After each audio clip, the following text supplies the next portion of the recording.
Jumping right on into it. Some people have it, and some people don't. Some people get it, and some people won't. Some people are the kinds of people who seem to have something going on in their life that just stands out from the rest of the crowd. And you know what I'm talking about. We call them cool people. And they all have something going on for them that just makes a lot of sense to us. It draws us towards them. We call it the it factor. For the next few weeks, we're going to be talking about what that it factor really is. And if you think through the process of people that you know that you think are cool, a lot of times they have similar things that go on with them. Number one, you find them having a lot of confidence. People that we think have the it factor have confidence in the life that they're living, in the clothes that they wear, in the cars that they drive. They have a sense of confidence. They also have a sense of success. A lot of things in their life just simply work out for them. And it's like people enjoy being around them, and maybe some of them are tall or some of them are good looking, but all that stuff is sort of on the side. What we really think is cool is the people who seem to have that intangible quality that says they are secure in who they are, they know where they're going, they know what their life is all about, and they are happy to let you know it. They're not hiding, they're not trying to be in some type of costume or masquerade. They just are who they are. You know who I'm talking about. Maybe you have someone in your life that you would say has it. Well, I'm going to tell you this month how to get it. How to get it, how to keep it, how to have it. And I find this to be absolutely true. If we think about the people who have it, we think about a person who it seems like everything works out for them. So I want to show you a passage from the Bible that illustrates this very same kind of person.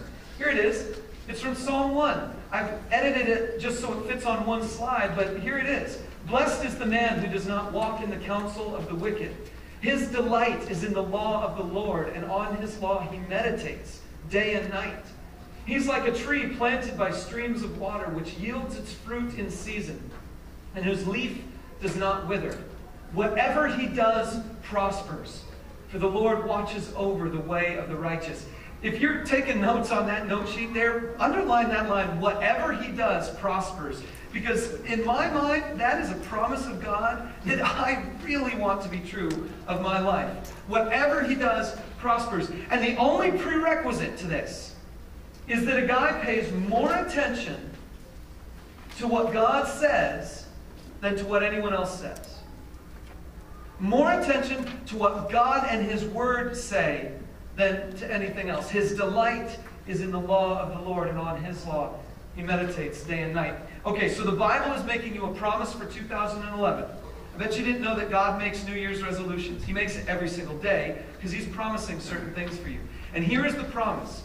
In the Bible, God promises us success to those who would follow what it teaches. The Bible promises us success to those who follow it. Now, this is a little bit difficult because we don't fully understand success. I mean, success is not about money.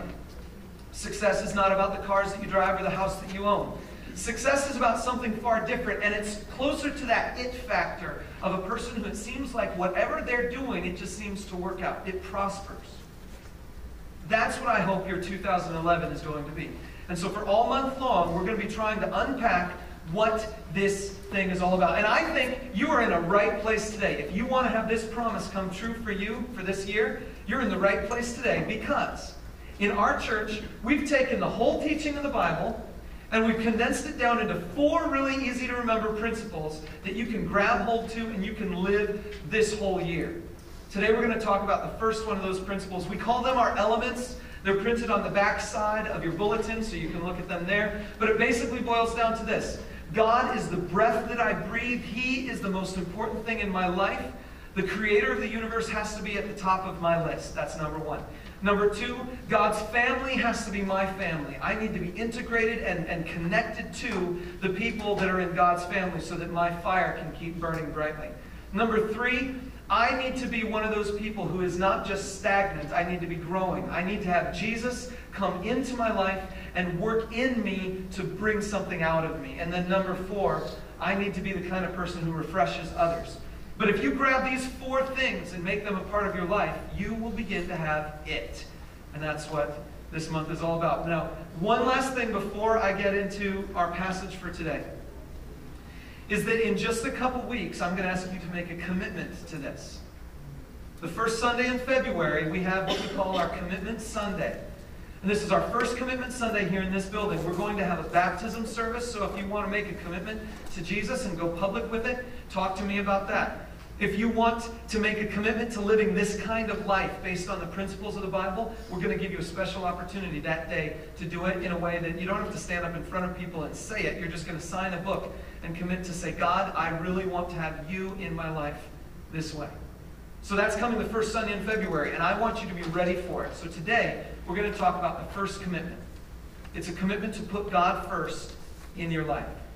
Because the true it factor that we all want starts with having God in your life. I want to invite you to turn in your Bibles to Leviticus chapter 10. Leviticus is early on in your Bibles. If you're using the Bibles that we've passed out, it's on page 75. Leviticus is a book that we don't often go to just because so much of it is rules. And we don't like to pay attention to rules, and so we kind of move on. Well, we're going to find out in chapter 10, there's a group of guys who didn't like to pay attention to rules either. And we get to find out what happened to them. Now, these are some weird names, so just run with me on this. I'm pronouncing them the best I can. It's Nadab and Abihu. That's the way I'm going to pronounce them. The Hebrew way to pronounce them would probably be Nadav and Abihu or something like that, but I'm just kind of Englishizing it. So there you go. We're going to start in Leviticus chapter 10. I'm just going to read a few verses, just verse 1 through 3 here. But we'll take some time to talk about it as we go. First of all, verse 1. Aaron's sons, Nadab and Abihu, took their censers, put fire in them, and added incense.